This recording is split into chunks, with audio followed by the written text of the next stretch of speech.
David Casa, you're a Maltese MEP. Were you impressed by the presentation of the Minister of Justice here in the European Parliament today, where he said that Malta is being falsely represented? No, I was not impressed at all. And as you could have heard, none of the MEPs were impressed during today's presentation. Obviously, this is a very difficult situation for me because I am from Malta. But the fight that we're up against here is not against the Maltese people. It's against the corrupt government. And that fight will continue. Even though some of us are being threatened by people close to the government that we should be arrested, we will still continue this fight. We are not scared of these threats coming from the government's people. And I think that at the end, the right will be on our side. These reports that were made and that were leaked, do you think action has been taken on them?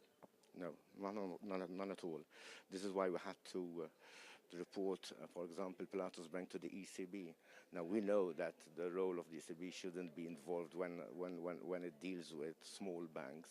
But unfortunately, since our own authorities are being hijacked by the government, we have weakened institutions. We had to go to European institutions to help the Maltese people protect their rights.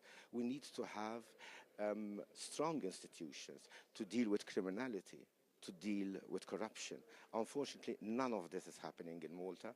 The minister who was involved in the Panama Papers committee and the chef de cabinet of the Prime Minister who is involved in the Panama Papers scandal are still there. And this is unbelievable. And this is why I had to come to the European Parliament to ask colleagues for help.